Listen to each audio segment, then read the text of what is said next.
जो पेशेंट की overall condition change होती है एक रेगुलर ब्रीदिंग की वजह से या एक पर्टिकुलर पैटर्न में सांस देने से उसके अंदर जो इम्प्रूवमेंट आता है वो बेनिफिट ट्रांसफर होता है। इट इज नॉट जस्ट कि वेंटिलेटर पे लगा देने से पेशेंट ठीक हो जाता है, ऐसा नहीं। तो वेंटिलेटर उसकी मदद करेगा बट उससे वो बीमारी ठीक हो जाएगी ऐसा नहीं है। सेकेंड्स ब्रेन के लिए इंपॉर्टेंट है, मिनट्स हार्ट के लिए इंपॉर्टेंट। सेकेंड्स ब्रेन के लिए इंपॉर्टेंट है, यानी जैसे आपको पैरालिसिस लग रहा है, आप 3 घंटे घर पे रख के कुछ भी अचीव नहीं कर पाएंगे। हार्ट अटैक आता तो उसमें हम मैक्सिमम टाइम जो पकड़ सकते हैं वो 6 घंटे का। दोस्तों नमस्कार, बोलो तो सब सुनेंगे के नए एपिसोड में हम आपका हार्दिक स्वागत करते हैं। जब से हमारा ये चैनल शुरू हुआ है, हमने देश की जानी मानी हस्तियों से आपको मिलवाया है। वे साहित्य के क्षेत्र से थीं, वाणिज्य के क्षेत्र से थीं, साथ ही साथ रेडियो और टीवी क्षेत्र की भी जानी मानी हस्तियां आपसे रूबरू हुई हैं और आपने हमारी बहुत हौसला अफजाई की। इसके लिए आपका बहुत बहुत तहे दिल से हम शुक्रिया अदा करते हैं। अब हमारे कई दोस्तों ने ये सुझाव भी दिया कि क्यों न हम बोलो तो सब सुनेंगे के अंतर्गत कुछ चिकित्सा की बात करें, कुछ सेहत की बात करें। तो लीजिए, आपने कहा और हम हाजिर हैं। आज से हम एक नई श्रृंखला शुरू कर रहे हैं, बोलो तो सब सुनेंगे। इसके अंतर्गत बोलो तो बातें सेहत की। तो इस श्रृंखला में आज हमारे साथ हैं क्रिटिकल केयर विशेषज्ञ aureus institute of medical sciences doctor Anant Rajput. Doctor साहब नमस्कार। नमस्कार। आपका बहुत बहुत स्वागत करते हैं हमारे इस स्टूडियो में। आपसे सबसे पहले तो हम ये जानना चाहेंगे कि पहले भी अस्पताल हुआ करते थे और बड़े बड़े अस्पताल होते थे, पर इन दिनों क्रिटिकल केयर यूनिट ये सभी किसी बड़े अस्पताल की एक बहुत ही ज़रूरी चीज़ हो गई है। तो ये क्रिटिकल केयर यूनिट क्या होता है, इसके बारे में हमारे श्रोताओं को थोड़ी सी जानकारी आप दीजिए।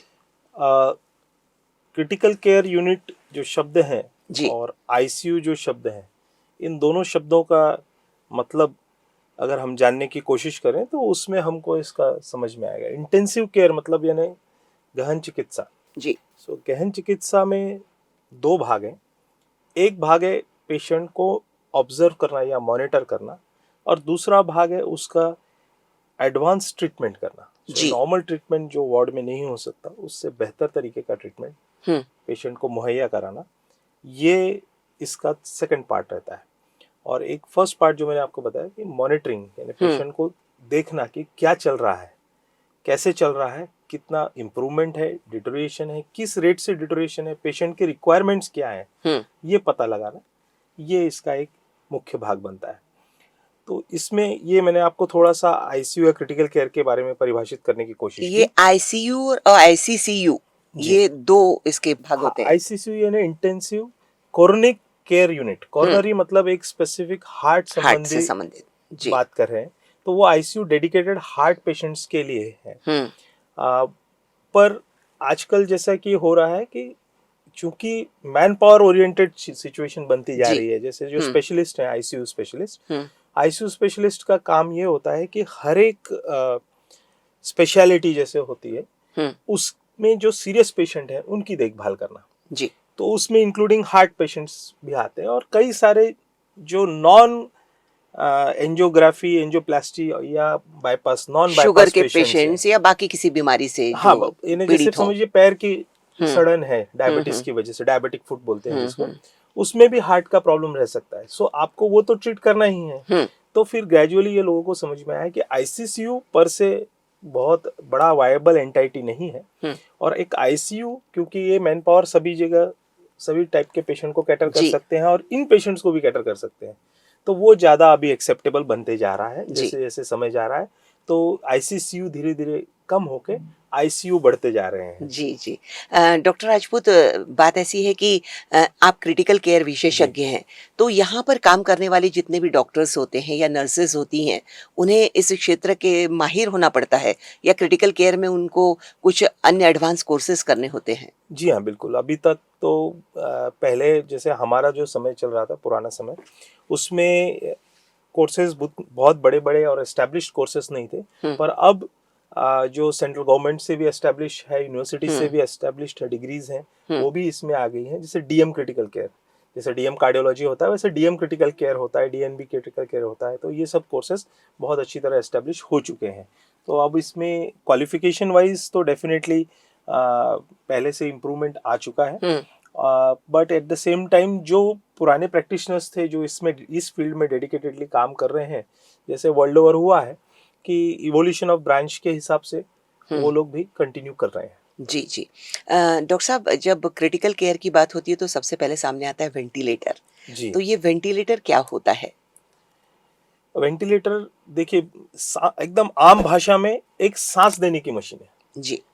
उसका काम सिर्फ इतना ही है कि वो सांस देगी, हम्म। कितने अमाउंट में देगी, कितने बार देगी, कितने ऑक्सीजन के साथ देगी, कॉन्सेंट्रेशन के साथ, हम्म। किस पैटर्न में देगी, ये जी। सारा वो मशीन डिटरमाइन करती है।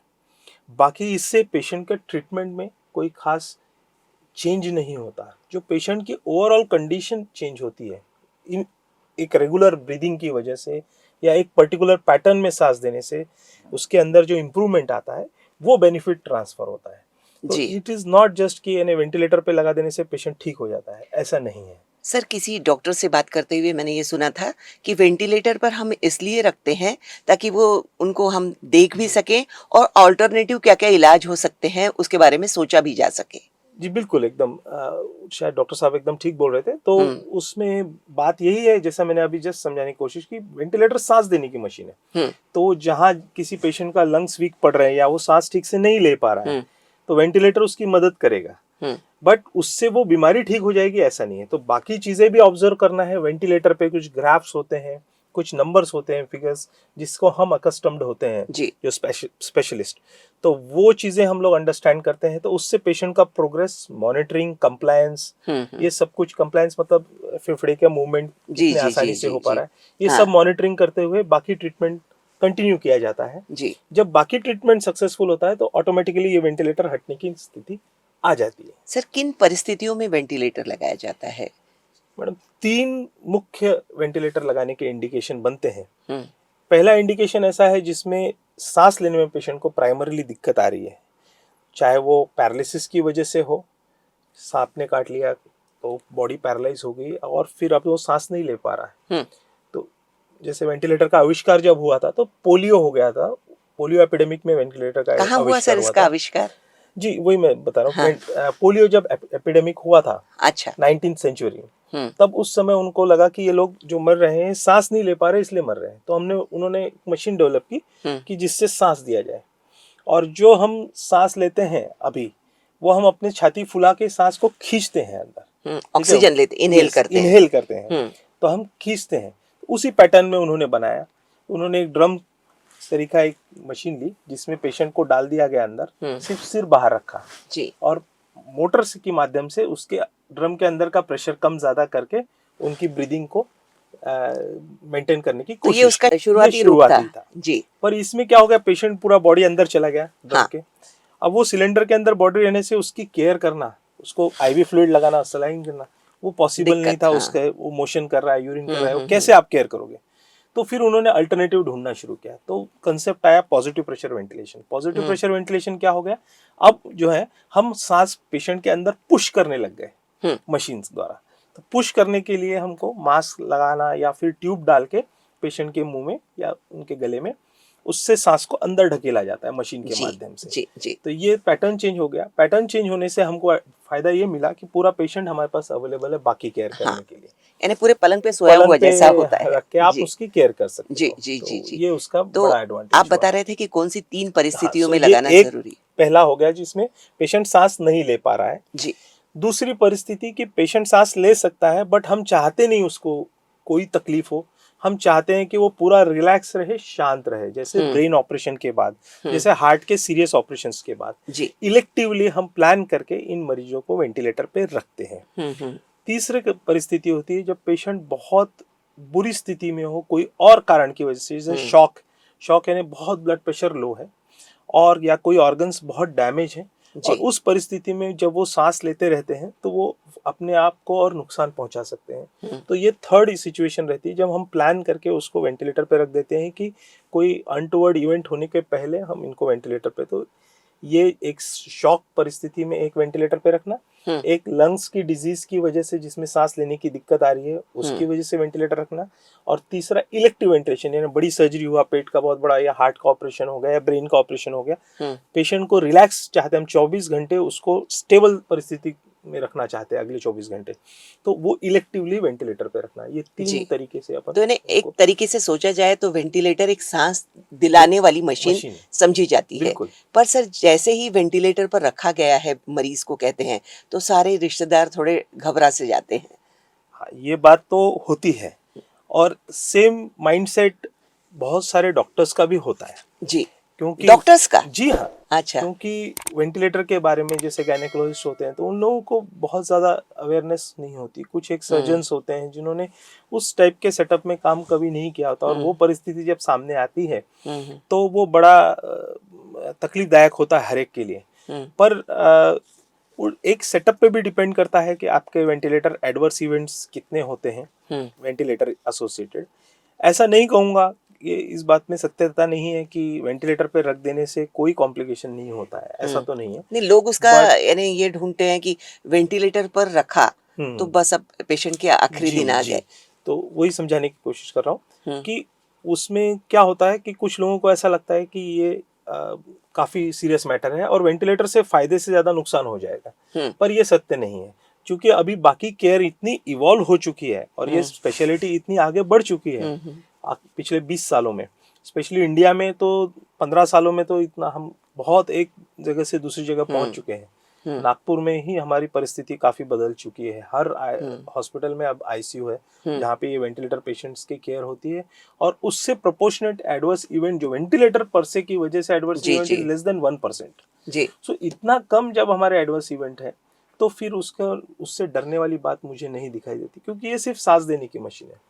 प्रॉब्लम कहाँ आता है कि जब दूसरी बीमारी इतनी सीरियस होती है कि अब उसको वेंटिलेटर लगाना है, उस बीमारी की वजह से वेंटिलेटर लगाना है, सीरियस हेड इंजरी हो गई, अच्छा, यानी किसी की रीढ़ की हड्डी में, गर्दन की रीढ़ की हड्डी में फ्रैक्चर आ गया जी, और पैरालाइज हो गए, उन कारणों से उसकी मृत्यु होती है। परंतु वो दोष वेंटिलेटर पे ट्रांसफर हो जाता है क्योंकि वो एक अभिन्न भाग हो जाता है उस समय, उसकी देखभाल करने का एक अभिन्न भाग बन जाता है। हाँ। ठीक है, जैसे हम एक सलाइन के बारे में अब निश्चिंत हो चुके हैं कि सलाइन लगाने से पेशेंट की मृत्यु नहीं होती, जो कि वो भी सच नहीं है। हाँ। है ना, उससे भी नुकसान हो सकता है। हाँ। तो उसी तरीके से फायदे और नुकसान जब हम देखते हैं तो वेंटिलेटर लगाने से नुकसान कम है और फायदे ज्यादा है। जी। दूसरी चीज, उसकी जो केयर और उसकी जो टेक्नोलॉजी इवॉल्व हो चुकी है वो इतनी हाई हो चुकी है कि हम अब उसके बारे में निश्चिंत रह सकते हैं कि अगर हमारे पेशेंट को वेंटिलेटर पे रखा गया है तो वेंटिलेटर से नुकसान नहीं होगा। उनकी बीमारी के बारे में फिर भी हमको चिंता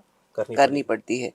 देखना पड़ता है उसके लिए। जिस बीमारी की वजह से हमको वेंटिलेटर पे रखना पड़ रहा है उसके बारे में डेफिनेटली हमको चिंता। सर, कोई हार्ट पेशेंट है तो हार्ट पेशेंट के लिए वो वेंटिलेटर कितना उपयुक्त है? यदि उसकी सर्जरी हुई है या फिर हार्ट से और कुछ क्षतिग्रस्त हुआ है हार्ट अंदर से, तो वो वेंटिलेटर पर रखना कितना उपयोगी सिद्ध होता है? तो इसमें मैं थोड़ा सा टेक्निकल हो सकता हूँ शायद इस पार्ट में, पर्टिकुलर क्वेश्चन के। हाँ। जैसे नॉर्मल हार्ट वाला व्यक्ति है, जब उसको वेंटिलेटर पे रखा जाता है तो उसका हार्ट का परफॉर्मेंस थोड़ा सा कम होता है, 5 से 10% कम हो जाता है वेंटिलेटर पे रखने से। वेंटिलेटर पर रखने से साधारण व्यक्ति का हार्ट का परफॉर्मेंस थोड़ा सा कम हो जाता है। उसके पीछे का क्या कारण होगा? वो वही बोल रहा था, थोड़ा सा टेक्निकल है। हाँ। जैसे लंग्स में हम अब जो वेंटिलेटर यूज कर रहे हैं वो पॉजिटिव प्रेशर यूज कर रहे हैं, तो जो हम सांस ले रहे हैं हम नेगेटिव प्रेशर से ब्रीथ कर रहे हैं। मैं अपने लंग्स को एक्सपैंड करता हूँ और हवा को खींचता हूँ अंदर। एट द सेम टाइम मेरा ब्लड भी हार्ट की तरफ खींचा जाता है इस प्रोसेस में।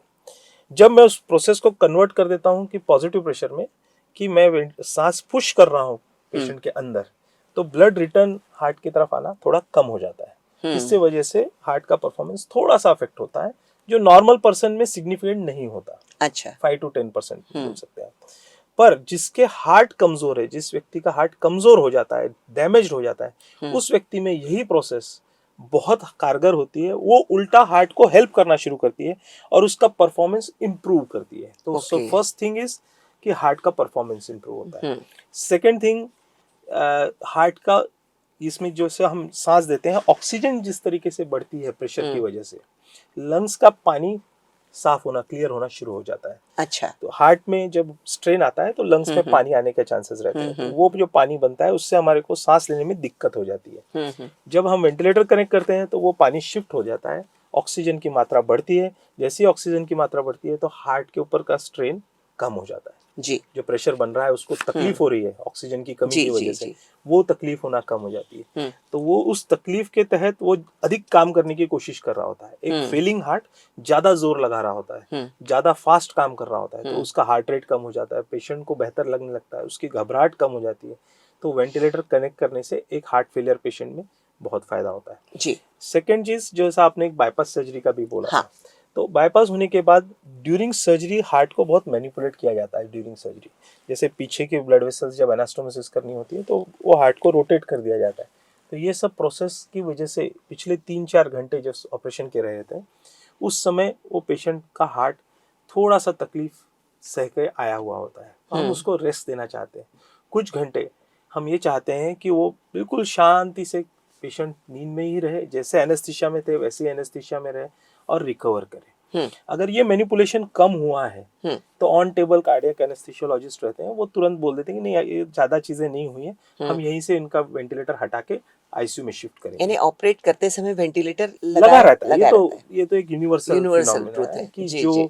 जिनका भी पूरा बेहोश करके ऑपरेशन किया जाता है उन सबको वेंटिलेटर कनेक्ट किया जाता है। जो भी ब्रेन ऑपरेशन रहे या हार्ट ऑपरेशन रहे या पेट का भी ऑपरेशन रहे, कभी कभी हाथ पैर क्योंकि के भी सांस लेने की ऑपरेशन। मशीन है इसलिए हाँ, यदि कभी यानी जरूरत पूरा पड़ जाए। पैरालाइज करके पेशेंट को उस समय, क्योंकि उनको पैरालाइज करने के बाद वो सांस बंद कर देते हैं, हाँ। तो एनेस्थीसिया Anesthesia वाले देने में, डॉक्टर हाँ। उनको वेंटिलेटर पे कनेक्ट कर देते हैं। हाँ हाँ हाँ। तो जब बाईपास सर्जरी होती है या फिर कोई ओपन जी हार्ट सर्जरी होती है तो तब वेंटिलेटर बहुत कारगर जी उसके लिए बिल्कुल, वो होता तो है। कंपलसरी रहता है। तो हाँ। विदाउट दैट बहुत कम सर्जरी है ओपन हार्ट सर्जरी जो होती है। ऐसा असंभव नहीं है, प्लेन एपिडुरल एनेस्थीसिया में भी ओपन हार्ट सर्जरी की गई है, अपने यहाँ इंडिया में भी हुई है, जी पर पेशेंट को कुछ ना कुछ उसमें तकलीफ ज्यादा जाती है। जी जी जी। ठीक है, और सपोर्ट वेंटिलेटर अगेन मास्क द्वारा उसमें सपोर्ट के लिए यूज किया यूज किया जाता है। उसमें। तो आगे बढ़े उसके पहले हम श्रोताओं को बता दें कि आज से हमने एक नई श्रृंखला शुरू की है, बोलो तो बातें सेहत की, और इसमें आज हमारे साथ हैं aureus institute of medical sciences के क्रिटिकल केयर विशेषज्ञ डॉक्टर अनंत राजपूत। तो डॉक्टर साहब, सबसे ज़्यादा तो आपको तकलीफ होती होगी कि सारे रिश्तेदार जो आते हैं जी और उनका सबसे ज़्यादा कंसर्न होता है कि जो पेशेंट है वो जल्दी से जल्दी ठीक हो, या उसके साथ तो सभी लोग अंदर आने की बहुत भीड़ करते हैं या जी। मिलने की बहुत भीड़ करते हैं। तो आईसीयू में अक्सर ऐसा देखा जाता है कि एक एक को अंदर भेजा जाता है, रिश्तेदारों को ज़्यादा इंटरटेन नहीं किया जाता। बिल्कुल। मैं थोड़ा सा इसको एक सिंपल एग्जांपल से समझाने की कोशिश करता हूँ। जी। हमारा जैसे आईसीयू है तो लगभग 15 बेड का एक यूनिट है। तो अगर 15 बेड में 15 पेशेंट हैं तो 15 लोग हो गए, उसके साथ में काम करने वाला जो स्टाफ हो गया वो लगभग 15 से 25 के बीच का होता है। जी। ठीक है, सो नर्सेज होंगी, अटेंडेंट्स होंगे, इंचार्जेस होंगे, रेसिडेंट डॉक्टर्स होंगे, ये सब मिला के लगभग मैं बोलूँगा 15 से 25 के बीच का वो रेशियो हो जाता है। तो हो गए लगभग अगर 30 के। मिनिमम में 30 से 40 के बीच के लोग समझिए आप, उतने तो हो ही गए। अब इसके बाद अगर हर पेशेंट का एक रिलेटिव भी मैं ऐड कर सकता हूँ विजिटिंग आवर्स में, तो वो बन जाते हैं फिर से 15 उसके ऊपर, 45-50 हो जाते तो हैं। ये एक छोटा यूनिट में अगर आप बहुत सीरियस पेशेंट्स की देखभाल कर रहे हो तो संख्या को लिमिट करना ये एक बड़ा इंपॉर्टेंट चीज रहेगी मेरे हिसाब से, जो किसी भी प्रकार के इन्फेक्शंस को प्रिवेंट कर सकती है। जी जी जी। अब समझिए उसमें कोई ऐसा पेशेंट है जिसको कोई इन्फेक्शन पकड़ने की टेंडेंसी है, कि जिसकी इम्यूनिटी कम है और वो आसानी से इन्फेक्शन कैच कर सकता है, और दूसरे मरीज का रिलेटिव है जिसको सर्दी जुकाम है। तो जब वो आता है तो ये पेशेंट को उसकी वजह से नुकसान हो सकता है, संभावना रहेगी। तो ये सब प्रिवेंट करना बहुत इंपॉर्टेंट है। दूसरी चीज, आईसीयू में कंटिन्यूस सीरियस पेशेंट की कोई ना कोई प्रोसीजर चल रही होती है। प्रोसीजर चल रही है, कभी सेंटर लाइन डाल रहे हैं, आईवी लाइन डाल रहे हैं, कभी सिर्फ उनको पोजीशन देके उनकी पीठ की केयर कर रहे, बैक केयर बोलते हैं हम लोग उनको, टर्न करके बैक केयर करके, या कभी कपड़े में उन्होंने मलमूत्र का त्याग किया है तो वो चेंज हो रहे होते हैं। जी। तो ये प्रोसेसेस कंटिन्यूस चलती होती हैं, और ऑब्वियसली यानी एक मरीज की डिस्टर्बेंस ये होता है। जो केयर हो रही है वो दूसरे रिलेटिव के सामने ना हो, ये बहुत इम्पोर्टेंट है। तो ये चीज़ मतलब आप भी नहीं चाहेंगे कि आपका मरीज किसी और रिलेटिव के सामने कभी एक्सपोज हो। जी तो ये मतलब privacy care is very important. Procedures, privacy care and infection prevention, ये जी तीन मुख्य इस चीज़ से संबंधित जी पॉइंट्स हैं जिसकी वजह से आईसीयू के अंदर एंट्री थोड़ी सी लिमिट की जाती सर, यहाँ पर एक सवाल यानी मेरे मन में ऐसा उठता है कि इतने सारे पेशेंट्स होते हैं, है। जी उनमें से कुछ ठीक ठाक होते हैं, कुछ इन्फेक्शियस होते हैं, जी तो ऐसा, और वो पूरा बंद कमरा होता है, जी। तो इंटरनल कुछ इन्फेक्शंस हो सकते हैं इनमें से? हॉस्पिटल एक्वायर्ड इन्फेक्शन ये बहुत बड़ा प्रोजेक्ट रहा है जिसको शायद मैंने last I would say 15 years से कैरी फॉरवर्ड करने की कोशिश की है। जी डॉक्टर जीएम टावरी नागपुर के एक जाने माने सीनियर न्यूरोलॉजिस्ट, सेंट्रल भारत के हम्म पहले न्यूरोलॉजिस्ट, हम्म उन्होंने मुझे बहुत एनकरेज किया था इस चीज़ के लिए कि आप ये एस्टेब्लिश करिए ये फील्ड को। हम्म और आज ये ऑलमोस्ट कंपलसरी है कि हर हॉस्पिटल में इन्फेक्शन कंट्रोल कमेटी होना, कि किस तरीके से हम्म इन्फेक्शंस के ऊपर रोक लगाई जाए, ये होना अनिवार्य है। डेफिनेटली आईसीयू के अंदर इन्फेक्शन रेट्स थोड़े से ज़्यादा होते हैं। इसके 2-3 कारण हैं। एक, पेशेंट खुद की केयर नहीं कर पाता, तो हर छोटी चीज़ के लिए वो निर्भर दूसरे पर करता है निर्भर दूसरे करेगा। व्यक्ति पे, और वो व्यक्ति मुख्यतः हाथों से जो, क्योंकि वो एक पेशेंट की केयर करेगा, उसका इन्फेक्शन संक्रमण जो है वो दूसरे पेशेंट तक पहुंचा सकता है। जी तो बीच में हैंड वॉश जितने बार हम इनकरेज कर सकें, यानी 5 मूवमेंट्स जो होते हैं कि पेशेंट के पास जाने और उसके वहाँ से बाहर निकलने तक आपको हैंड वॉश करते रहना है कंटिन्यूस। तो आपने सबने कोविड में इस हैंड वॉश का महत्व समझा है, हाँ तो उसी का ये कैरी फॉरवर्ड। बट ये 15 साल से हम लोग तो काफ़ी इंसिस्ट करके प्रैक्टिस करने की कोशिश कर रहे हैं इस चीज़ को। तो वो एक भाग है, अनिवार्य भाग। बिसाइड्स वेंटिलेशन सिस्टम, तो जैसे हम इस रूम में बैठे हैं और हम लोग पॉडकास्ट कर रहे हैं ये वाला, तो इसमें से चारों में से किसी को भी अगर कोई संक्रमण होता है और वो खांसता छींकता है, तो इस रूम में वो परसिस्ट करेगा। हाँ, स्टूडियो में कोविड में Persist खासकर ऐसा देखा करेगा, गया हाँ था जी। कि स्टूडियो में काम करते समय यानी स्टूडियो के अंदर भी बहुत बड़ी दूरी रखी जाती थी, पर जी, फिर भी वहाँ कहीं ना कहीं वो संक्रमण का क्योंकि वो परसिस्ट बंद करेगा, बंद बंद एरिया है। होता है, तो इसलिए। आईसीयू के अंदर हम लोग ने जो टेक्नोलॉजी लाई थी, हम्म तो जिसमें से आपने एक सवाल पूछा था कि आपने हॉस्पिटल जब इतने सारे बन रहे थे तो आपने क्या सोचा था बनाते हाँ समय, हाँ तो वो सवाल का जवाब ये था कि हम लोगों ने उस समय से आईसीयू के अंदर वेंटिलेशन सिस्टम एंटर किया था। उस समय तक ये स्प्लिट एसी जो अंदर से अंदर हवा ठंडी करते हैं, उस टाइप का एसी सिस्टम का कल्चर था। आज भी वो कल्चर है, बट आईसीयू में डेडिकेटेड वेंटिलेशन यूनिट जैसा ओटी के अंदर होता है, वो हम लोगों ने इंट्रोड्यूस किया था। अच्छा आज भी मेरा जो वेंटिलेशन यूनिट है वो ऐसा है कि पेशेंट के फुट एंड से फ्रेश एयर आती है और हेड एंड से वापस रिटर्न चली जाती है, और रिटर्न जाके वो प्यूरिफाई होती है फिल्टर के थ्रू, एंड देन फिर रिटर्न होके आती है, और उसमें 20% फ्रेश एयर ऐड की जाती है, अच्छा सो दैट बाहर की एयर एक्सचेंजेस जो है हम लोग at least 5 to 10 exchanges per hour establish करें पूरे आईसीयू के अंदर।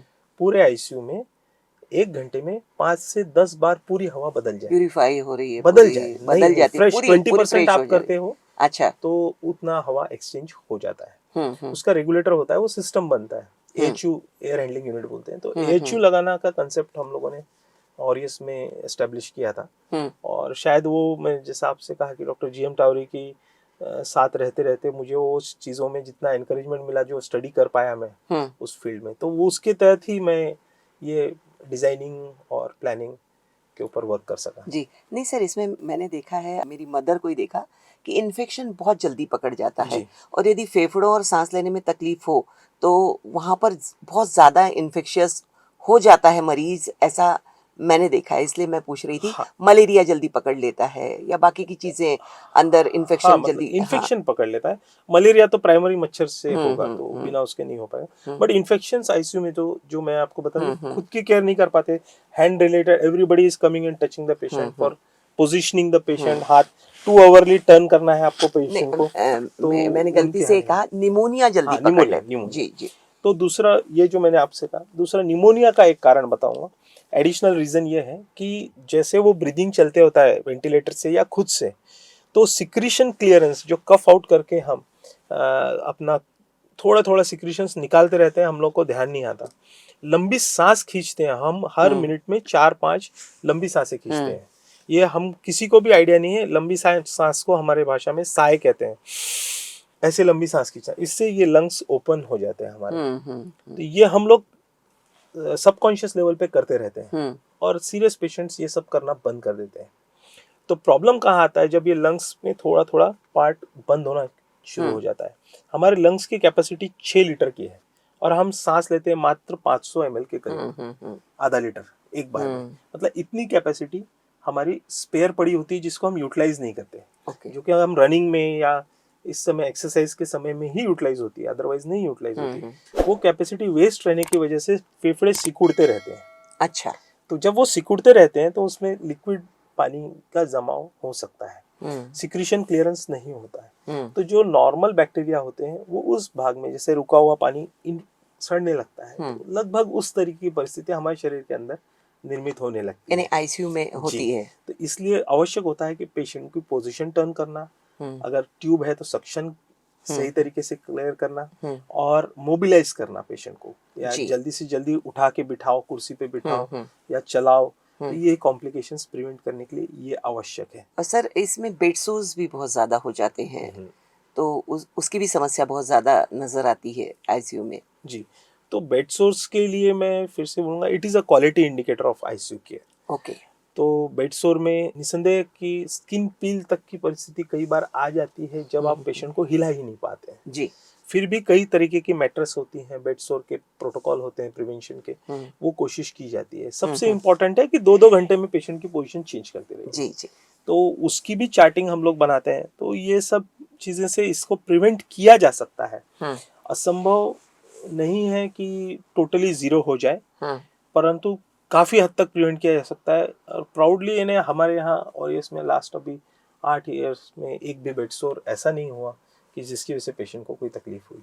जी। डेफिनेटली एक मतलब जैसे प्रोन वेंटिलेशन करते हैं तो हम कंटिन्यूअस 16 या 18 घंटे के लिए पेशेंट को उल्टा सुला देते थे, कोविड जैसे पेशेंट्स को।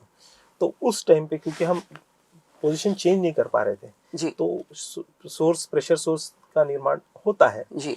परंतु ऐसी परिस्थितियां रिलेटिवली कम है, और साधारण गुड क्वालिटी केयर से ये प्रिवेंट किया जा सकता है। सर, हम इन्फेक्शन की बात करते हैं, और अक्सर मैंने अभी देखा है कि कुछ हॉस्पिटल्स में जो भी रिश्तेदार मिलने आते हैं, तो मरीज को यदि वो उठ के बैठ सकता है चेयर पर, तो उसे बाहर लाया जाता है। वो अच्छी बात है कि रिश्तेदारों से बैठकर वो 10-15 रिश्तेदारों से बैठकर वो खुद बात कर सकता है, इंस्टेड ऑफ एक एक जन जाके उसे मिलकर आए। तो सर, उसमें कुछ तकलीफ नहीं होती है कि पेशेंट ही कुछ खुद बाहर आ गया? हाँ, तो मतलब आईसीयू में जैसे मैंने आपको कहा कि कारण क्या है पेशेंट का आईसीयू में रखने का, वो सबसे इम्पोर्टेंट रीजन होता है। इसमें जो डिटरमाइनिंग फैक्टर होता है, जो बहुत क्रिटिकल पेशेंट है ऑब्वियसली उनको बाहर नहीं लाया जा सकता, ठीक है। पर फिर भी हम लोग कोशिश करते हैं कि इवन वेंटिलेटर पे लगे हुए पेशेंट्स को भी मोबिलाइज किया जाए। तो इस ऐसी कोशिश हमारी डेफिनेटली होती है। पर ये बाहर लाने के और भी कई रीजन है। जैसे एक कॉमन रीजन है आईसीयू साइकोसिस।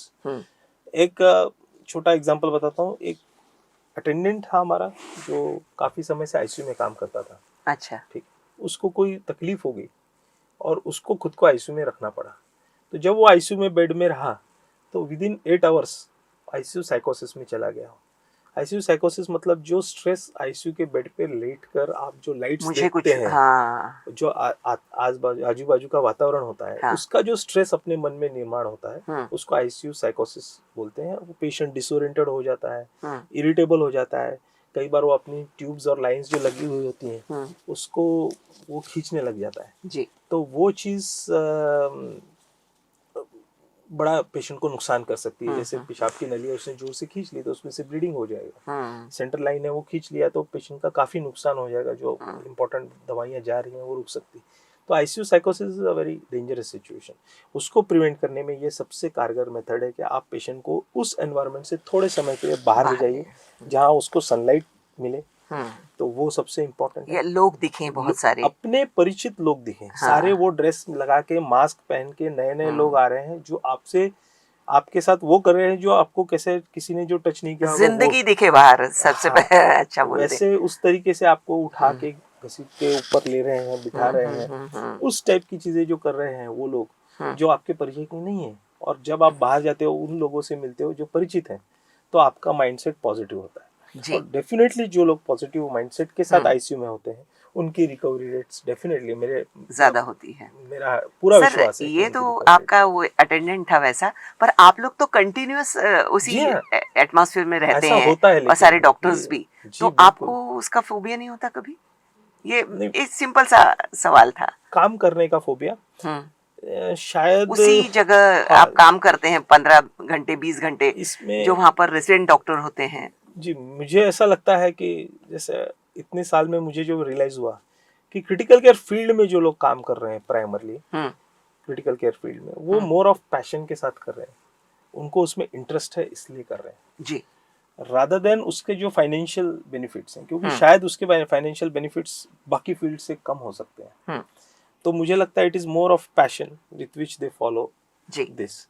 तो इसलिए उनको कभी उस पैशन, आप उनसे 12 घंटे काम करा लो, कभी 24 घंटे, अगर वो पेशेंट ठीक होता है तो वो जो उसका थ्रिल है, वो थ्रिल से ज्यादा कुछ नहीं है। जी। जो हमारे कुछ मरीज कोविड से जो एकदम ही कोई उम्मीद नहीं थी, हम लोगों को भी नहीं ऐसा लग रहा था कि नहीं, पर जब वो रिकवर होते हैं और वो कभी मिलने आते हैं, तो मैं ये मेक श्योर करता हूँ कि आईसीयू स्टाफ के पास वो लोग मिलने जाएं, ऐसे जो भी पेशेंट है सीरियस पेशेंट, तो उससे क्या होता है, उनको पॉजिटिव मोटिवेशन होता है कि नहीं मैंने उस दिन ये चीज अच्छी की और उसका रिजल्ट आज मुझे ये दिख रहा है कि ये पेशेंट खड़ा होकर मुझसे बातचीत कर रहा है। जी। जी। तो ये जो थ्रिल होता है, इसको पैसे से नहीं, इसका मोल पैसे से नहीं गिना जा सकता। सर इसकी और एक ये भी हो सकती है कि जो डॉक्टर्स होते हैं वहाँ जो बैठे होते हैं रेसिडेंट डॉक्टर या आप लोग, तो जब मरीजों से जब आप यानी मरीजों के रिश्तेदारों से जब आप डील करते हैं, तो आप उनको पूरी अच्छी तरह, यानी सभी लोग डरे हुए होते हैं कि हमारे मरीज को क्या हुआ या कौन सी स्थिति में है, या उसे यानी जो सारी चीज़ें वहाँ पर करवाई जाती हैं उसके बारे में बाहर के लोग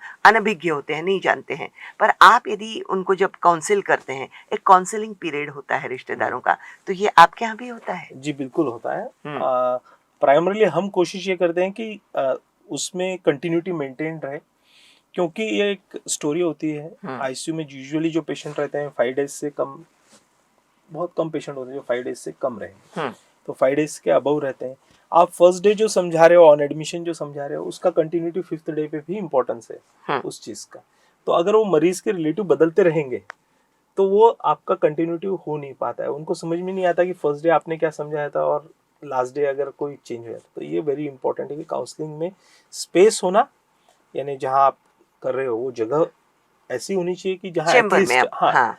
जहाँ एटलीस्ट पेशेंट को ना सुनाई दे कि आप क्या बात कर रहे हैं। जी। क्योंकि पेशेंट के सामने कभी कभी मैं काउंसलिंग करता हूँ, जैसे बहुत सीरियस पेशेंट्स होते हैं, वेंटिलेटर पे होते हैं, तो ऐसे पेशेंट्स वो लोग बेहोश होते हैं, तो वो अपनी बात नहीं सुन पा रहे, बट रिलेटिव्स के सामने उनको वहाँ पे काउंसलिंग करना, उनको एक एक चीज दिखाना जिससे उनको समझ में आए कि क्या केयर हो रही है, ठीक है, किस वजह से ये पेशेंट इतना सीरियस है और क्या प्रोग्रेस है, पॉजिटिव पॉइंट्स, इन्वेस्टिगेशन दिखाना उनको, उनके साथ में भले ही उनको समझ में ना आए तो सीटी स्कैन दिखा के अगर आप उनको समझाते हो तो उनके मन में ये रीइंफोर्समेंट आता है कि हाँ मेरे पेशेंट की अच्छी केयर हो रही है। This is very very important कि ये कॉन्फिडेंस उनके अंदर रहे, क्योंकि जैसे मैंने कहा कि जिनके अंदर पॉजिटिविटी होती है, पता नहीं क्यों उनके पेशेंट्स ज्यादा अच्छे होते हैं। जी, मैंने ये भी देखा डॉक्टर कि डॉक्टर राजपूत, बात ऐसी होती है कि यदि मोशन बराबर नहीं हो रहे हैं या फिर हार्ट से तो कोई ताल्लुक नहीं है, यदि फेफड़े नहीं है, तो आप एक एक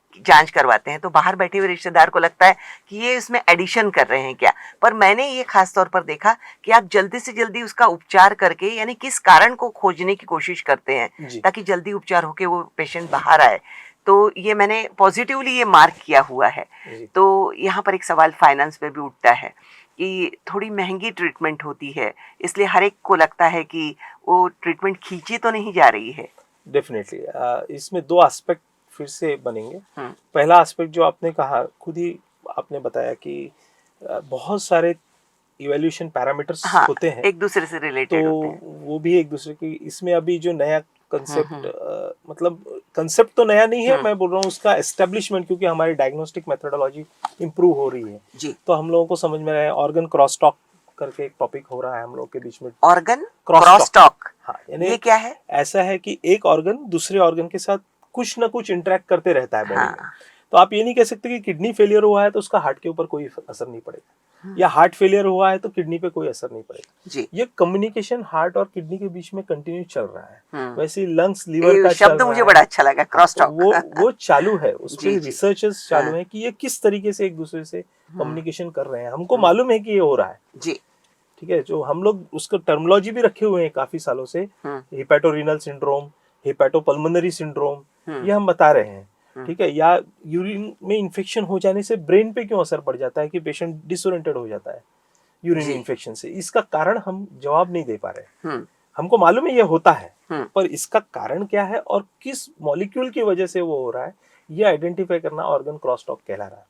अब इस पे वर्कअप चलते रहता है, तो जब भी जैसे अगर कोई डिसोरिएंटेड पेशेंट रहेगा तो ऑब्वियसली उसके किडनी की तरफ नजर जाएगी। जब हमको उसका ब्रेन में कारण नहीं मिलेगा डिसोरिएंटेशन का, तो हम किडनी की तरफ देखेंगे, हम लीवर की तरफ देखेंगे, अमोनिया की तरफ देखेंगे, तो ये इन्वेस्टिगेशन ऐड ऑन हो जाते हैं उसमें। तो डेफिनेटली वो प्रश्न का उत्तर आपने दिया कि काफी इन्वेस्टिगेशंस हो जाते हैं, और सर फिर दवाइयाँ भी काफी चल रही होती, तो उसका कॉस्टिंग होता है। तीसरा चीज जो है उसमें कि मरीज को जो लगता है कि क्या अगर मेरा पेशेंट स्थिर है तो फिर भी आईसीयू के बाहर शिफ्ट नहीं हो रहा, तो मैं आपको बोलूंगा, मैंने शुरुआत में बताया, मॉनिटरिंग के लिए पेशेंट को रखा जाता है कई बार आईसीयू। एक बहुत इंपॉर्टेंट पार्ट है जो मिनट टू मिनट मॉनिटरिंग कुछ पेशेंट्स की, जैसे हार्ट अटैक के बाद ट्रीटमेंट बहुत ज्यादा नहीं रहता है करने के लिए। हार्ट अटैक आने के बाद हमने एंजियोप्लास्टी कर दी, पर उस पेशेंट को ऑब्जर्वेशन की जरूरत है क्योंकि उसका अरिथमिया पोटेंशियल हाई है, हार्ट फेलियर डेवलप होने के पोटेंशियल। हार्ट अटैक और फेलियर अलग अलग चीज है। फेल होना यानी काम करने की क्षमता कम होना, हाँ। और अटैक आना मतलब उसके अंदर मेजर ब्लॉकेज आ गया है, वो अटैक कहलाता है। तो अटैक आपने रिजॉल्व कर दिया, ये उसके अंदर की जो परत होती है उसमें कहीं ना कहीं डैमेज जो हो गया है। सप्लाई है हार्ट की खुद की सप्लाई, वो सप्लाई में ब्लॉक आ गया, तो फेलियर तो नहीं डेवलप हो जा रहा उसको, ऑक्सीजन की कमी तो नहीं है, या हमने जो प्रोसीजर की है उसमें जो दवाई यूज की है उसकी वजह से किडनी फेलियर तो नहीं डेवलप हो रहा पेशेंट को। अच्छा, ये सारी मॉनिटरिंग पॉइंट्स हैं। तो इसके लिए मुझे वो पेशेंट को वार्ड में रख के काम नहीं चलेगा। इसके लिए मुझे चाहिए कि एक स्पेशलिस्ट जो इन पॉइंट्स को ऑब्जर्व कर सकते हैं लोग, वो लोग इसको मॉनिटर करें जी। इसलिए उनको आईसीयू में रखा जाता है। सर यहाँ पर आपसे मैं सवाल करना चाहती हूँ कि वेंटिलेटर्स पर अभी कितने लोग रखे गए होंगे, वापस आने के चांसेस कितने होते हैं? जैसा हमारा शुरुआत में एक डिस्कशन में आया था कि कारण क्या है जिसकी वजह से डिपेंड करेगा। यस, अगर आप इलेक्टिवली वेंटिलेटर पे रख रहे हैं तो मोस्ट ऑफ द पेशेंट दूसरे दिन वेंटिलेटर या तीसरे दिन वेंटिलेटर, जब भी उसका प्राइमरी पैथोलॉजी करेक्ट हो जाता है जिसकी वजह से वेंटिलेटर पे रखा गया है वो करेक्ट हो जाता है, तो वेंटिलेटर फास्ट तरीके से निकल जाता है। जैसे बाईपास पेशेंट्स हम लोग नेक्स्ट डे मॉर्निंग में वेंटिलेटर हटाना शुरू कर देते हैं और 12 बजे के आसपास एक्सटूबेट हो जाते हैं। हाँ। तो उस दिन इतना फास्ट, यानी उनमें फास्ट रिकवरी आ जाती है। बट ब्रेन के पेशेंट जैसे हैं, तो जब तक ब्रेन की सूजन, अंदरूनी सूजन कम नहीं होती तब तक हम ये मेक श्योर करते हैं कि उनको एडिक्वेट ऑक्सीजन मिले, उनका कार्बन डाइऑक्साइड बाहर निकलता रहे, क्योंकि अगर ब्रेन पेशेंट में कार्बन डाइऑक्साइड लेवल बढ़ जाता है, ऑक्सीजन कम हो जाता है, तो ये चीज उनके ब्रेन के लिए बहुत नुकसानदायक हो जाती है जी। ऑलरेडी सूजन है और उस एरिया में ऑक्सीजन की कमी हो जाना, तो वो मतलब बहुत ही बुरा हो जाएगा उस पेशेंट के लिए, उसकी रिकवरी को नुकसान पहुंचा देगा। तो हम वो मेक श्योर करने के लिए वेंटिलेटर पे उनको रखे रहते हैं। तो अब इसमें वेंटिलेटर का जो ड्यूरेशन है वो डिपेंड करेगा ब्रेन कंडीशन पे। जी बिल्कुल। जब ब्रेन की सूजन उतरना शुरू हो जाएगी तो ऑटोमेटिकली फिर हम लोग वेंटिलेटर हटाने की प्रोसेस स्टार्ट कर देते हैं। तो इसलिए इसमें थोड़ा समय लग जाता है एंड वेरिएबल है, और possibilities will depend on the primary etiology जिसके लिए वेंटिलेटर लगाया गया है, रादर देन वेंटिलेटर, जैसे मतलब वेंटिलेटर पर से इज ओनली लेस देन 1% आपको उसकी कॉम्प्लिकेशन है, बाकी सब 99% के अबव बेनिफिट ही है, नुकसान नहीं होगा। तो हमारा ये जब सुनेंगे ये एपिसोड लोग तो उनको समझ में आएगा कि वेंटिलेटर ये ऐसी कोई खराब चीज नहीं है और ये आपको सपोर्ट ही करती है। यानी जहाँ तक लोगों के मन में जो भ्रांति थी वो पूरी तरह से हट जाएगी, ऐसा मुझे लगता है। अब सर, जब आईसीयू में कोई पेशेंट होता है तो एक लंबी लिस्ट निकलती है दवाइयों की, उसमें हाथ धोने के लिक्विड से लगाकर तो फिर वो टिश्यू पेपर, ये वो बहुत बहुत लंबी लिस्ट, और एवरीडे मुझे ऐसा लगता है तकरीबन 1000-1500 से के करीब पैसा उसमें जाता है। तो वो लंबी लिस्ट किस बात की होती है और उसमें पैसे भी ज्यादा लगते हैं सर? नहीं, इसमें 1000-1500 तो आप बहुत कंजर्वेटिव बोल रहे हैं। नहीं, मैं इसलिए बोली माप तौल के कि आपको भी बुरा न लगे। नहीं, ऐसी कोई बात नहीं, जो सत्य है उसको डिनाई करने का कोई जी, औचित्य नहीं होता है। तो पैसे आईसीयू दवाइयों का कई बार हॉस्पिटलाइजेशन, जिस सर्जरी के लिए आपने वो किया है उससे ज्यादा बिल दवाइयों के बन जाते हैं। जी। इसमें मुख्य जो भाग है हम्म। वो एंटीबायोटिक्स, जो अपन हॉस्पिटल इन्फेक्शन की, आईसीयू हाँ। इन्फेक्शन की बात कर रहे थे, उससे संबंधित कुछ एंटीबायोटिक्स के खर्चे काफी ज्यादा होते हैं, तो वो एक बड़ा भाग होता है। Supportive drugs sometimes are very costly, यानी जी। सपोर्टिव ड्रग्स मतलब ब्लड प्रेशर सपोर्ट के जो ड्रग होते हैं, जी। जो नींद की दवाइयाँ होती हैं, जो उनको पेशेंट को बेहोश रखने के लिए वेंटिलेटर पे मदद करती दी हैं, जाती है। वो मदद करती हैं और वो कॉस्टली होती हैं।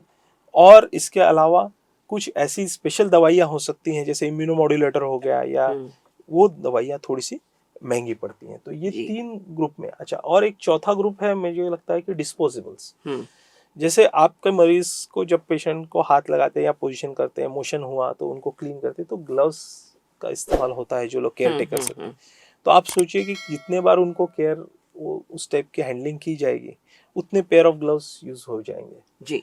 तो आश्चर्य लगता है लोगों की 100 ग्लव्स का बॉक्स आया और वो 2 दिन में खत्म हो गया।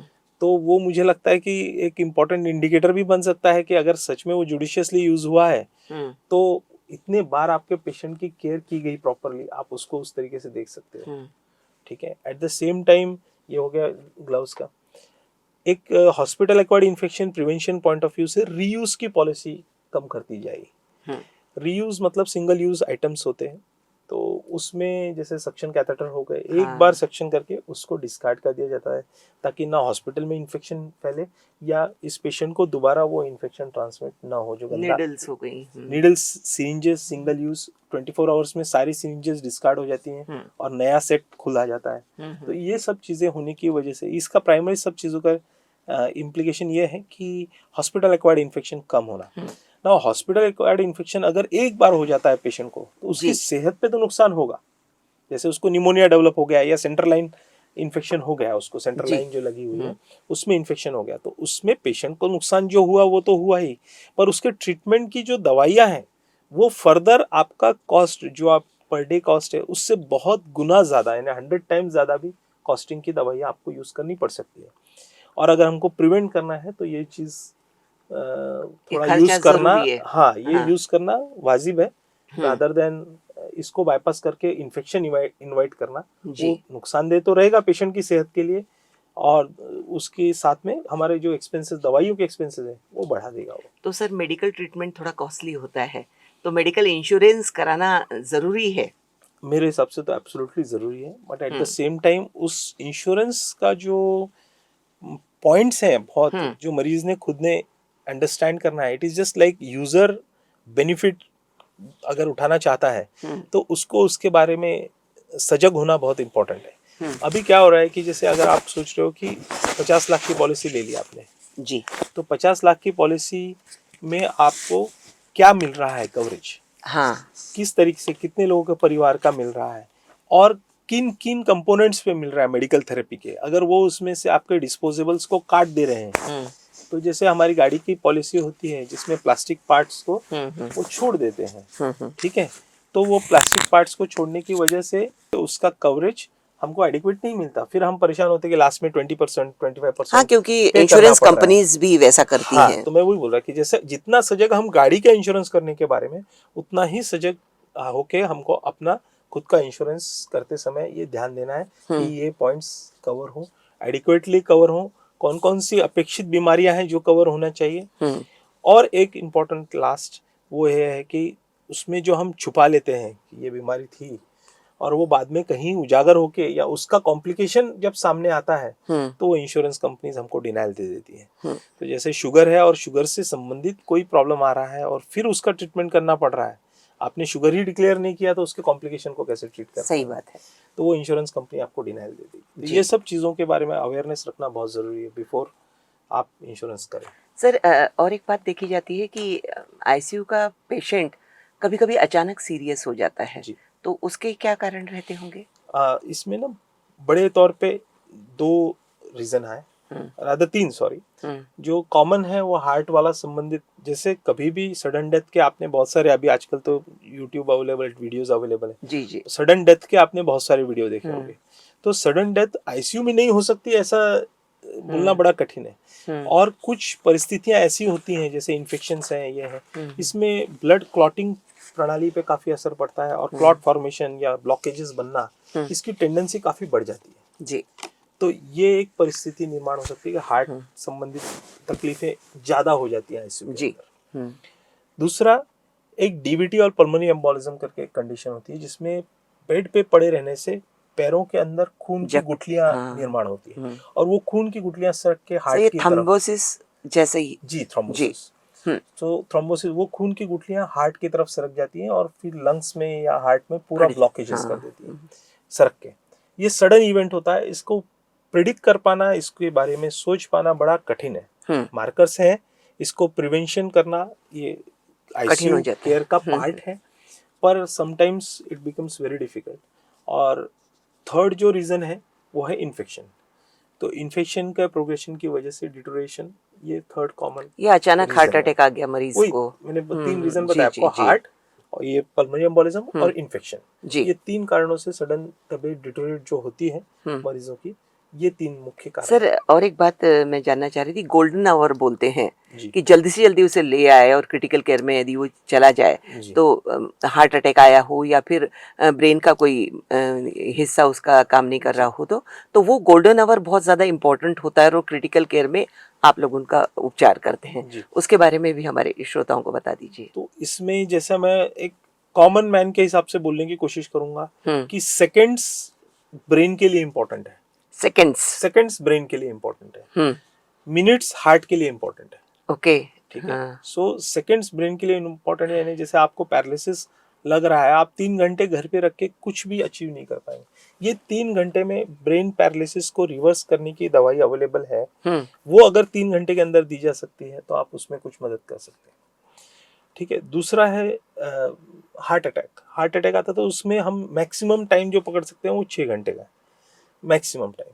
उसके बाद फिर वो हार्ट अटैक में हम ज्यादा इंटरवेंशन करेंगे तो फायदा उतना कम होता है, क्षति होती है वो हो जाती है पूरी। यानी एक भाग मृत हो रहा है हार्ट का, डेड हो रहा है, वो डेड हो चुका होता है 6 घंटे बाद। जी जी। तो उसके बाद फिर फायदे कम है, आप अगर उसको, नुकसान बढ़ जाएंगे, फायदे कम हो जाएंगे। तो इसलिए ये गोल्डन आवर, इसमें और एक गोल्डन आवर में 2 कंडीशंस और रखूंगा। एक ट्रॉमा है, यानी एक्सीडेंट जब होता है तो उसमें जितने जल्दी मदद के लिए पहुंच जाएंगे आप, brain protection, spine protection, blood pressure या ब्लड लॉस का जो रुकावट है, ये सब इसको गोल्डन आवर रूल में लिया जाता है। हाँ जी। और चौथा है इन्फेक्शन का। जब कोई इन्फेक्शन हो गया, यूरिन इन्फेक्शन हो गया या कहीं पे भी पैर में, हाथ में इन्फेक्शन होके पेशेंट का बीपी डाउन हो जाता है, तो विद इन 1 आवर काफ़ी सारी चीज़ें हमको आईसीयू के अंदर करनी होती हैं जिससे उसको फिर प्रोटेक्ट किया जा सके। तो गोल्डन आवर रूल ये 4 कंडीशंस के लिए बहुत इंपॉर्टेंट है। First is brain paralysis, second is heart, third is trauma accident and fourth is infection. जी। तो ये 4 कंडीशंस में हम लोग गोल्डन आवर रूल बिल्कुल फॉलो करना बिल्कुल। अब डॉक्टर साहब, आईसीयू में जाने की नौबत ही ना पड़े डेफिनेटली आपको भी ना पड़े, मुझे भी ना पड़े। और सभी चाहेंगे ये, तो उसके लिए खुद की कैसी केयर करनी चाहिए, खुद की देखभाल कैसी करनी चाहिए? I think most important 2 factors. जी। एक जनरल आपका वेलबीइंग कैसा है, खुद की आपको फील कैसी आती है कि आप अपने बारे में कैसा फील करते हैं, एनर्जेटिक फील करते हैं, लो फील करते हैं, स्ट्रेस्ड फील करते हैं। ये जो फील है ये बहुत इंपॉर्टेंट है आपके जनरल वेलबीइंग के लिए। आपको क्या लगता है वो बताइए, ये भी ज्यादा इम्पोर्टेंट है।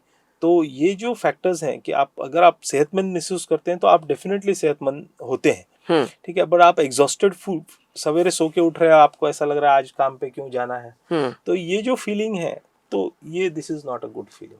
इसलिए बीमारियों को न्योता धीरे धीरे कुछ ना कुछ नहीं, हमारे यहाँ की महिलाएं खासकर जो भी होता है उसको चलिए बाद में बताएंगे, बाद में करेंगे, तो ये सारी चीजें नहीं टालनी चाहिए। ये दिक्कत एक रहती है। दूसरा चीज है कि आप अगर minimum 30 minutes a day 4 days a week ये एक्सरसाइज शेड्यूल कहीं ना कहीं ऐड करते हैं।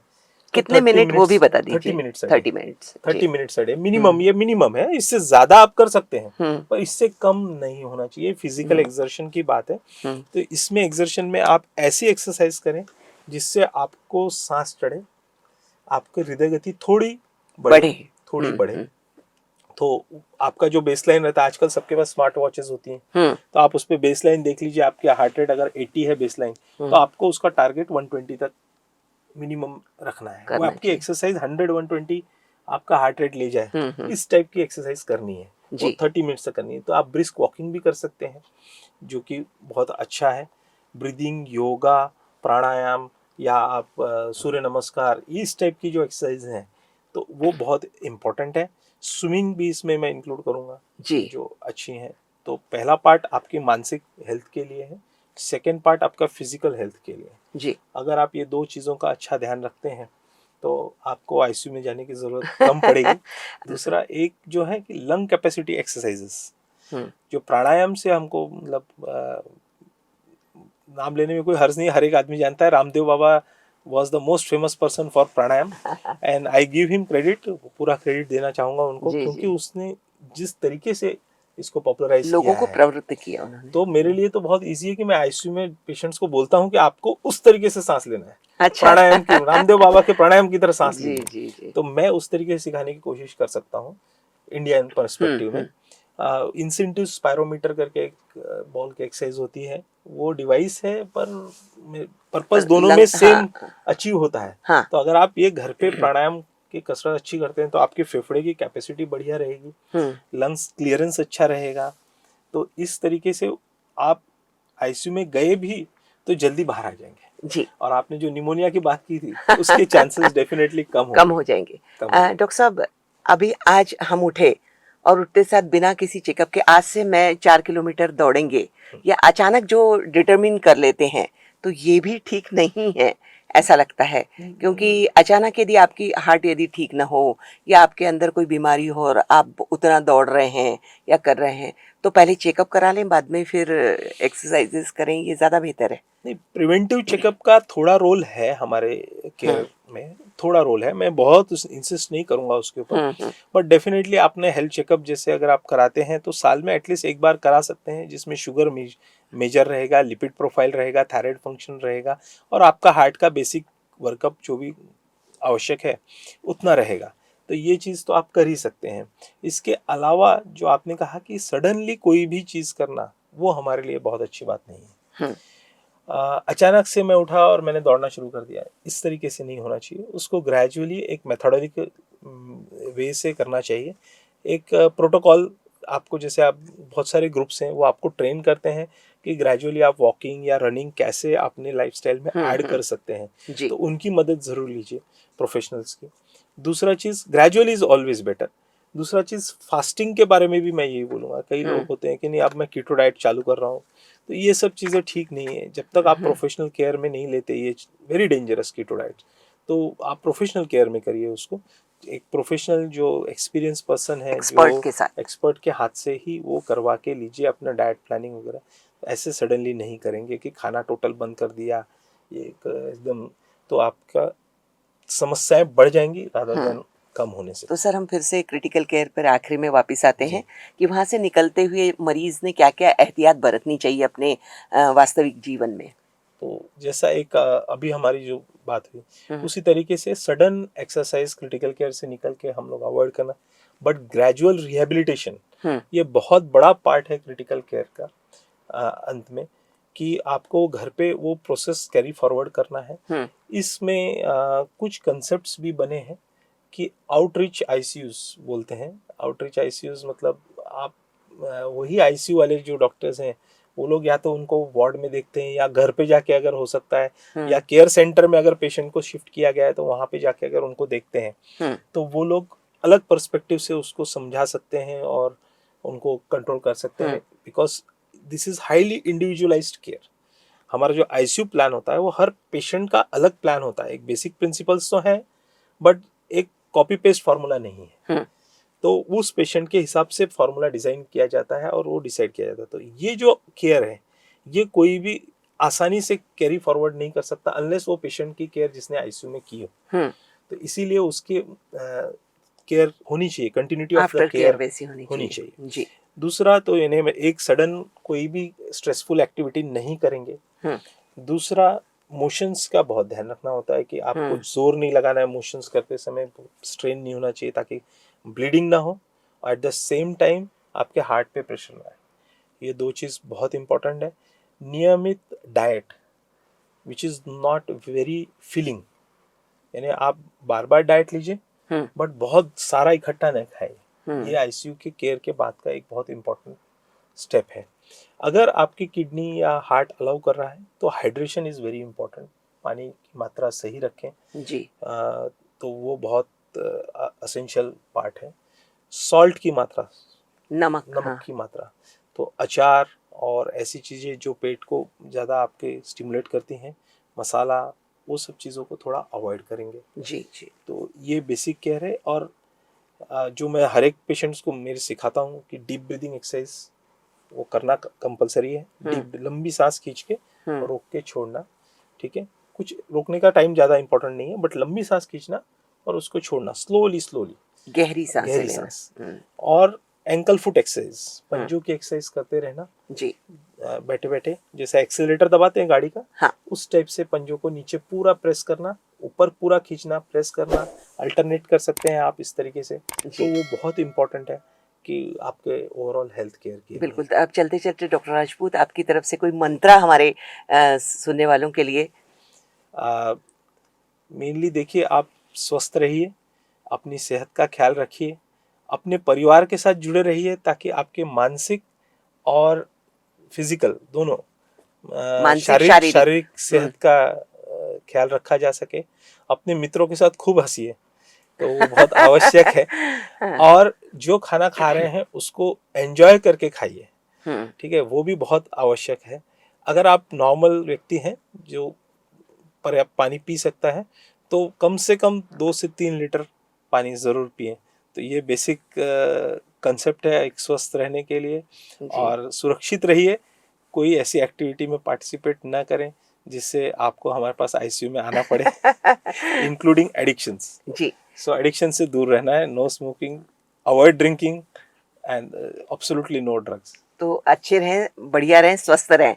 तो डॉक्टर साहब आज आप आए और आपने इतनी बेहतरीन जानकारी हमारे श्रोताओं को दी कि यानी हम दिन प्रतिदिन जो हमारा दैनंदिन होती है वो कैसी होनी चाहिए। और आपके पास आए तो सही मिलने के लिए, और ज़रूरत पड़ी तो आना ही पड़ेगा, जी, पर जितना हो सके अवॉइड करें, अवॉइड करें। अपनी दिनचर्या बराबर बनाए रखें। तो डॉक्टर अनंत राजपूत, आज आपका आने के लिए हम बहुत बहुत शुक्रिया अदा करते हैं। धन्यवाद। नमस्कार। बोलो तो सही टीम से का बहुत बहुत शुक्रिया, मुझे यहाँ अपॉर्चुनिटी दी बोलने के लिए। Thank you so much. जी थैंक यू मैडम। तो दोस्तों, आप सुन रहे थे हमारा एपिसोड बोलो तो बातें सेहत की, और इसमें आज हमने बातचीत की डॉक्टर अनंत राजपूत से, जो aureus institute of medical sciences के डायरेक्टर हैं। अगले एपिसोड में हम फिर हमारे सेहत की तो बातें नहीं करेंगे, सेहत की बातें महीने में एक बार करेंगे हम, और बाकी समय हम अन्य विषयों पर बात करेंगे और नए नए एपिसोड लेकर आपके समक्ष आते रहेंगे। तो तब तक के लिए नमस्कार। नमस्कार। अगर हमारा ये पॉडकास्ट आपको पसंद आया हो तो इसे लाइक करें और हमारे चैनल को ज़रूर सब्सक्राइब करें। बेल आइकॉन भी ज़रूर दबाएं ताकि जब भी हमारा नया एपिसोड रिलीज हो तो आपको तुरंत खबर मिले।